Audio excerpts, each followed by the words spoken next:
Oi gente, eu sou a Duda e hoje nós vamos conversar sobre A Assombração da Casa da Colina, da Shirley Jackson. Shirley Jackson é uma autora que eu já adoro. Eu li o Sempre Vivemos no Castelo no ano passado, em 2017. Eu me apaixonei pela narrativa dela, que é bem esquisita. Eu adorei a esquisitice do livro, eu adorei o humor macabro.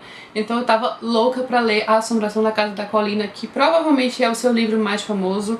Esse livro aqui é considerado um grande romance do século XX, um dos principais livros de Casa Mal Assombrada. Ele inclusive é lido em escolas norte-americanas, ele é passado para os alunos e tem grandes admiradores, como Neil Gaiman, o Stephen King, que consideram este uma obra-prima, né? Então eu já estava com curiosidade lá em cima. O livro foi publicado em 1959, a Shirley Jackson teve a ideia para escrever este livro depois de ter lido um artigo científico. Alguns cientistas estavam querendo comprovar aí a existência do sobrenatural, de coisas mal assombradas, então ela resolveu escrever um livro sobre. Isso está bem no âmago aqui do livro, já que um dos personagens é o Dr. Montague, que é justamente um cientista, uma pessoa famosa, assim, reconhecida, um professor, um doutor, que procura comprovar a existência aí desses fenômenos paranormais. Então ele pesquisa casas mal assombradas e encontra a Casa da Colina. E para organizar esse experimento, ele vai selecionar algumas pessoas que já tiveram algum contato, assim, no seu histórico tem algum contato com algo sobrenatural. E envia cartas convidando para que passem um tempo na Casa da Colina, com tudo pago, enfim. No final das contas, apenas 3 pessoas aparecem no dia e realmente topam passar esse tempo na Casa da Colina. Uma delas é uma personagem com veia artística, muita autoestima, que é a Theodora. O outro personagem é o Luke, que na verdade é o sobrinho da dona da casa, foi meio que uma condição para acontecer, né, esse momento, então ele está ali no meio. E a personagem protagonista do livro, que é a Eleanor. A história pessoal da Eleanor já é mais passada para o leitor desde o começo. A gente percebe que ela vê ali, nessa ida à Casa da Colina, meio que um escape. Ela passou muito tempo cuidando da mãe doente, então ela meio que abdicou de viver coisas, assim, abdicou de sua vida. E agora ela mora com a irmã e o marido, que não tratam ela exatamente muito bem. Então ela fica sempre meio de lado, querendo começar a viver de fato, sabe? E ela vê nesse convite um escape, uma boia de salvação, basicamente. Então a gente acompanha mais intimamente a Eleanor, ainda que o livro seja contado em terceira pessoa. Vemos o ponto de vista dela e é pelos olhos dela que a gente vai entender, compreender e sentir a Casa da Colina. E aí esse clima que a Shirley Jackson cria em direção à Casa da Colina já tem assim aquele negócio meio soturno, aquele clima de suspense, sabe? Porque a personagem dirige até lá, chega numa cidadezinha ali, bem abandonada, com poucas pessoas. A parada que a personagem faz nessa cidade antes de chegar à Casa da Colina, a gente nota que as pessoas não querem conversar muito sobre isso, sabe? Elas meio que fingem que a casa nem existe. A gente sente ali no diálogo que a personagem tem numa cafeteria que as pessoas não vão comentar sobre a casa, preferem não falar, é como se a casa nem estivesse ali, porque a casa na verdade não é na cidadezinha, ela é mais afastada ali no meio do mato, no meio de uma floresta, na colina, né? Então ela está na base da colina, as colinas ao redor, então ela é um local bem fechado. E quando a Eleanor chega lá, tá tudo trancado ainda, ninguém chegou, mas tem 2 pessoas que cuidam da casa. São os Dudley, né, o marido e a esposa. A esposa serve como uma espécie de governanta e o marido fica lá como porteiro, enfim, recebendo as pessoas. Só que esse homem já deixa antever que há algo muito errado na Casa da Colina. Ele menciona que ainda dá tempo de voltar, todos aqueles avisos, sabe? E ele e a esposa falam que não vão ficar ali quando anoitecer, que eles só estão ali durante o dia, que eles têm hora pra entrar e hora pra sair.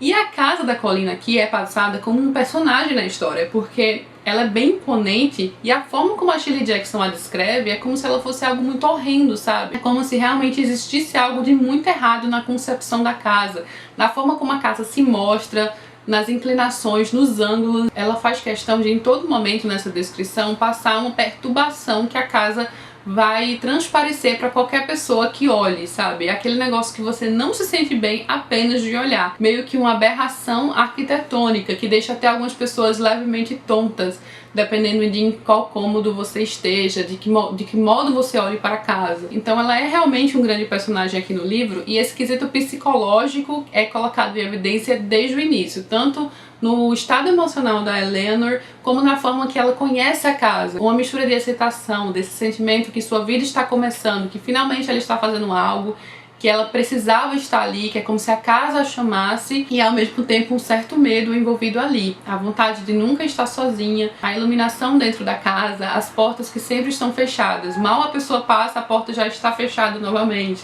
Então, sabe aquelas pequenas coisas, né, que deixam você um pouco sobressaltado, ou na verdade não apenas um pouco, mas muito assustado, do tipo que você pensa o que vocês estão fazendo aí, nunca entraria nessa casa, por favor vão embora, né, porque essa era a sensação enquanto eu estava lendo, que eu nunca entraria num local assim. Mas é justamente isso que a Shirley Jackson quer passar. E quando esses personagens estão juntos, né, quando todo mundo chega, o Luke, a Theodora, a Eleanor, o Dr. Montag, a interação entre eles não é das mais normais. Existem certos diálogos aqui meio excêntricos que eu acho bem uma marca da Shirley Jackson. Talvez uma certa influência da casa, porque essa é uma sensação que está presente pra mim no livro inteiro, que a casa vai influenciar os humores dos personagens. Mas é um livro que você pode ter algumas interpretações diferentes. Ele é um livro que vai muito para esse lado mais introspectivo da personagem, então ele é um suspense bem psicológico. Ele não tem aquela coisa assim escancarada, então talvez se você espere uma história assim com muitas assombrações, aquela coisa mais de cara assim, sabe? Uma coisa mais terror, não é isso que você vai encontrar aqui. Eu acho que esse é um dos motivos pelo qual algumas pessoas se decepcionam um pouco. Porque esse é o tipo de livro, assim como o Sempre Vivemos no Castelo, que tem muitos fãs assim calorosos que amam, mas algumas pessoas que não gostam tanto assim ou que realmente odeiam o livro. Eu acho que isso é resultado de uma grande personalidade nos livros da Shirley Jackson, do que você vai encontrar aqui, das sutilezas, e tentar ler nas entrelinhas. Nada é muito assim de bandeja, sabe? É isso ou é aquilo.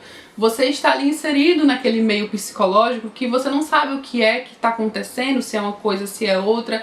Eu particularmente terminei o livro com a minha interpretação da história, com o que eu tirei da história, então na minha cabeça aconteceu algo muito específico aqui, sabe? Com o desfecho, o desdobramento, o desfecho, o clímax, mas algumas pessoas podem ter uma interpretação diferente daquilo. E isso é uma coisa que eu sempre acho sensacional no livro, saber que os leitores podem ter experiências diferentes, interpretações diferentes. Então pra mim algo bem específico aconteceu, eu não vou mencionar porque, né, aqui não é um vídeo com spoilers. Esse é um tipo de terror psicológico que funciona muito bem pra mim. Em relação a medo, é um livro que de início me deu um pouquinho mais de medo, assim, não aquele medo muito claro, mas aquele medo que fica ali levemente presente, sabe? Quando eu estava sozinha lendo em casa, com um barulhinho assim de fundo. Eu sou uma pessoa medrosa e mesmo assim eu li de boa, na medida do possível, e fiquei bem entretida assim com o rumo dos acontecimentos. Então se você também tem um pouquinho de medo desse tipo de história, eu diria vá em frente. Pelas camadas da história, eu acho que a Shirley Jackson era maravilhosa nesse sentido, em colocar aí alguns significados e camadas para os leitores irem aos poucos retirando essas camadas e interpretando o que encontram ali. Então, de uma forma geral, achei o livro incrível, gente. Gostei muito. Ele já ganhou 2 adaptações para os cinemas, uma delas em 1964 ou 63, que é uma adaptação que dizem ser mais fiel ao livro, e ganhou uma adaptação em 1999 com o Liam Neeson, a Catherine Zeta-Jones. Eu assisti a essa adaptação quando eu era criança e eu gostava do filme, mas ela não é exatamente uma adaptação fiel, tá? Tem ali um pouco do que você vai encontrar no livro, mas não exatamente o que você vai encontrar aqui. Ali é uma coisa mais escancarada, né? Aquele terror mais terror. É um filme, na verdade, que não foi muito bem recebido, né? As críticas não são tão boas. Eu, como criança, adorava assistir, não deveria nem assistir, na verdade, quando criança, mas eu sempre gostava de assistir um terrorzinho. Hoje em dia eu gosto menos, eu assisto menos terror do que eu assistia quando eu era mais nova, ali nos meus 10, 12 anos. Então, mesmo que você tenha assistido o filme, eu recomendo a leitura porque é algo diferente que você vai encontrar aqui. E se você ainda não tiver assistido o filme, leia antes, acho que vale a pena sim. E ainda em relação à adaptação, esse aqui está ganhando adaptação para série na Netflix. Então já podemos aguardar uma série na Netflix inspirada em Assombração na Casa da Colina, tem até a Carla Gugino no elenco. E é isso, eu espero que vocês tenham gostado. Se você já leu A Assombração da Casa da Colina, conta aqui embaixo o que você achou, ou se você quer ler, vamos trocar uma ideia nos comentários. Eu vou deixar o outro vídeo que eu já fiz sobre o livro da Shirley Jackson, Sempre Vivemos no Castelo, aqui ao lado para vocês conferirem. E caso vocês tenham se interessado pelo livro, o link para a compra vai estar aqui embaixo no box de informações. E se gostou, não esquece de curtir, se inscrever no canal. Um beijo e até a próxima!